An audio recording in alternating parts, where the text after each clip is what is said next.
A week after Russia attacked Ukraine, U.S. Secretary of State Antony Blinken said the value of the ruble has plummeted. The Russian stock market closed as fear of capital flight rose. Interest rates more than doubled. Russia's credit rating has been cut to junk status.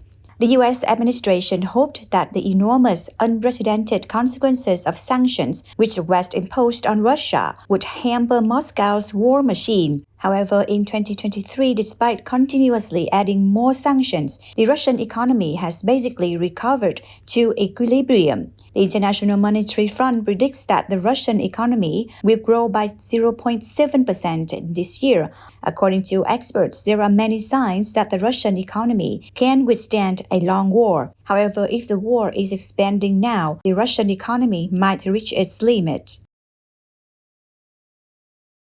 Before the war, the Russian economy was widely bureaucratic and corrupted. However, it has achieved a feat over the past 14 months in finding ways to fend off Western sanctions and sustain the current war. The standard of living of Russian people has not decreased to an alarming level. The Russian economy has been facing a series of sanctions, the most terrible ever imposed on a major country. Some of the sanctions target oligarchs and those close to President Putin. Data firm WorldCheck estimates more than 2,000 individuals with government ties are unable to travel to some Western countries or have their assets frozen there, or both. Some wealthy Russians complain about lost social status. Some have left Russia, even giving up their citizenship to naturalize other countries. However, despite reports of superyachts being impounded, most tycoons are still in business. Foreign governments have frozen around $100 billion worth of Russian private assets, a quarter of the $400 billion that Russian households save abroad. Many wealthy Russians cannot travel to Western countries, but immediately change to Dubai or Antalya in Turkey. Sanctions could even pave the way for the creation of a new generation of oligarchs. Western companies leave Russia in bulk, leaving hundreds of billions of dollars in assets. If the intention behind these sanctions is to embarrass those close to the Russian government, there is little indication that it is working right now. Financial sanctions also have a limited effect. After Russia invaded Ukraine, Russia's 10 largest banks were excluded from the SWIFT payment system, which is being used by more than 11,000 financial institutions around the world for cross-border transactions. Nearly two-thirds of Russia's banking system cannot process transactions in euros or dollars. The West does not completely cut Russian banks from SWIFT, however, because they still need to pay for oil and gas imported from Russia. Gazprom Bank, which processes these payments, remains a member. In the meantime, new payment systems have been developed to replace SWIFT. Daily transactions using CIPS, a solution from China, have increased by 50% since the war started. Last December, 16% of Russia's exports were paid by yuan, up from almost zero before the war. Many Russian international transactions are also paid in rupee of India or dirham of the United Arab Emirates. Restricting the export of goods to Russia is also not as the West expected.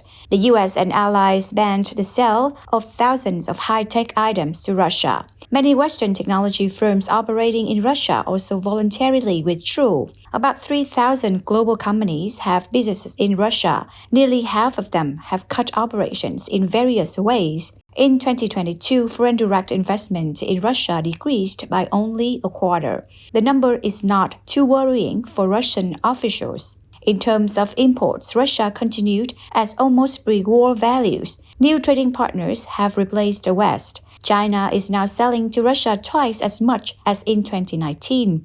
The total imports, which are from the West to Russia through a third country, of goods ranging from soft drinks to computer chips, have also skyrocketed. In 2022, imports from the EU to Armenia mysteriously doubled, followed by exports from Armenia to Russia tripling. Serbia's phone exports to Russia also increased from $8,518 in 2021 to $37 million in 2022. Washing machines from Kazakhstan to Russia have increased from zero in 2021 to nearly 100,000 units in 2022. However, this also has disadvantages. Shipping costs increase, which means higher prices. People also have less choice, according to a recent survey by Romir, a Russian market research company. 2/3 of Russians believe that the quality of products they buy is less than before. Besides that, not all goods are supplied in sufficient quantities. Many Russian-made medicines, which depend on imported raw materials, are short in supply. The car industry struggles with shortage of semiconductors. Vehicles production fell by 70% in the first 2 months of this year, compared with a year earlier. However, even if Russia cannot produce many cars, it can still import. Behind Lada, a famous Soviet brand, the most popular car in Russia now is Haval, a mid-range from China. Haval sales in the Russian market increased by 331% in 2022. Somehow, Russia also seems to be sourcing the necessary parts to keep the fleet of civilian aircraft flying. Russian hackers steal software updates used on planes, which Russian companies cannot buy. The impact of sanctions on exports from Russia is greater, but the West avoids taking too strictly for fear of driving energy prices to unbearable levels. The EU's gas imports from Russia have decreased significantly. Russia has limited ability to redirect exports to China as the pipeline connecting the two countries is still small. Shipping by sea requires gas to be liquefied, along with many modern technologies. Consulting firm Rystad Energy forecasts that Russian gas sales will fall to 136 billion cubic meters in 2023 from 241 billion cubic meters in 2021. The EU in 2021 brought more than 40% of Russia's crude oil exports. In December 2022, the EU imposed a ban on oil imports by sea from Russia. The EU also bans shipping, insurance, and finance companies from supporting the sale of Russian crude oil to other countries, unless the price per barrel is below $60. In February 2023, a similar package of sanctions went into effect on refined oil from Russia, which is less exportable but also profitable. Before the war, most of this product was exported to Europe. Asian partners were delighted when Europe rejected Russian oil. In March this year, nearly 90% of Russia's total crude oil exports were to China and India. In 2022, the current account surplus from Russian crude oil sales increased to a record $227 billion, represents 10% of GDP. But this is unlikely to be repeated in this year. The price of a barrel of Brent oil has fallen below $85 from an average of $100 in 2022. Urals oil, Russia's main export product, is currently sold at a high discount rate, averaging less than $50 per barrel in the first 2 months of this year, compared with an average of $76 per barrel in 2022. Russia needs prices above $100 per barrel to balance its budget. Falling oil sales mean lower budget revenues. In 2022, the Russian government deficit is about $37 billion or 2% of GDP. This year, Russia is planning the same thing. Economists also predict that Russia's 2023 budget deficit will be no more than 5%. According to experts, Russia still has many options. Their wealth fund is around $150 billion, even after a $30 billion drawdown last year. The government can also issue more bonds. Last year, bumper exports left Russian energy companies with plenty of cash. Russia also possesses a huge amount of natural resources, which companies can exploit for decades to come. The Russian government will always have a way to get money with many different tools. From a more detailed perspective, money is not a big problem for Russia. Moscow spends about 5 million rubles a year, or 3% of GDP, on special military operations in Ukraine, less than the rate of the US spent on the Korean War. The more difficult problem for Russia is to repair damaged weapons and add new ones. Money can hardly help with this issue. According to the Center for Strategic Studies and International Relations, Russia lost more than 8,000 armored vehicles in the war with Ukraine. Similarly, the number is not small, as are aircraft, drones, and artillery systems. The war seriously affected the Russian defense industry. Not only the lack of components for domestic service, the export was also difficult. In 2021, Russia sold $50 billion of weapons. In 2022, the number was about $10 billion or less. Many T-90 tanks for display or intended to be sold to Algeria have been brought to the battlefield. Russia is trying to support the defense industry. Dmitry Medvedev, deputy chairman of Russia's Security Council, recently said that they will produce 1,500 modern tanks in 2023. Officials also announced that they want the drones to be mass-produced. Many factories are working day and night. The government has provided arms manufacturers with a lot of money or ordered banks to do so. According to official statistics, in the first 2 months of this year, Russia's arms production was 20% higher than in the same period last year. However, the quality may not be equal because many products are forced to patch components.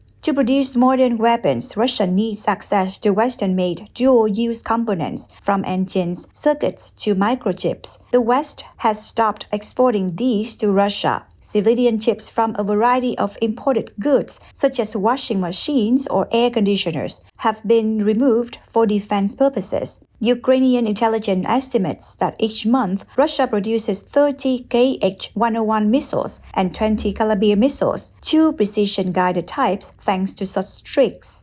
What Russia lacks, however, can be partially offset by making weapons from the Soviet era. Russia is modernizing about 90 old tanks every month by equipping them with new electronic and communication systems. Russia also refurbishes old missiles that are less accurate but difficult to intercept. Russia is also converting many civilian aircraft into fighter jets. Somehow, Russia is getting weapon supplies from allies, possibly through the black market. A handful of shells appear to have come from China. Russia is also buying civilian drones from China, then converting them to military use. Moscow is said to have delivered 60 modern Su-35 fighters to Iran in exchange for several thousand Shahed-136 type kamikaze drones. Generally, the quality of Russia's weapons is declining, but they try all effort to prevent running out.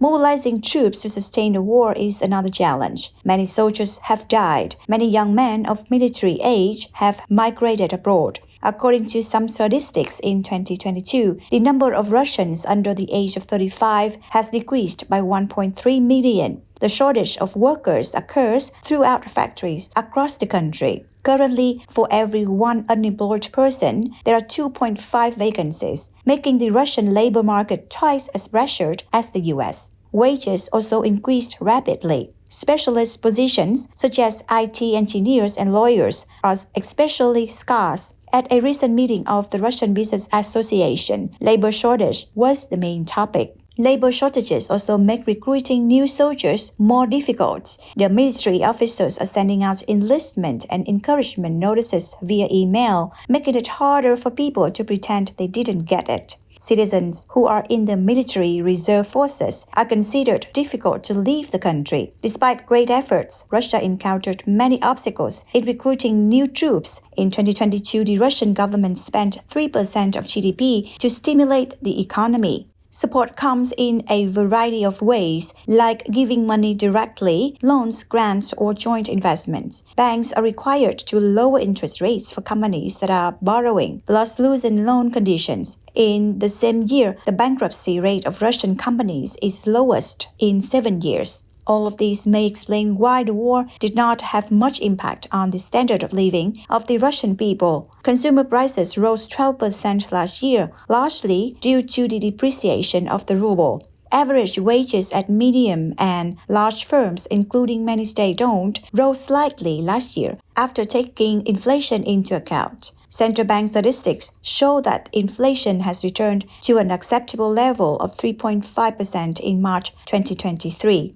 Overall, the Russian economy has proven resilient. Real GDP shrank only 2 to 3% in 2022, far less than the 10 to 15% decline many economists predicted. All of these above suggest that the Kremlin can sustain the war for a long time. However, extending it is another matter. Some hardliners have demanded that the Kremlin need to spend extra percent of GDP on the war, as this has little effect on the economy. For example, in 1942 to 1943, the Soviet Union spent 60% of GDP on the military. But according to experts, it is difficult for President Putin to do that while maintaining economic stability and people's living standards. The Russian economy now is not the time of central planning like the Soviet Union. Tax increases or major changes to defense spending will immediately impact the business community and people's living standards.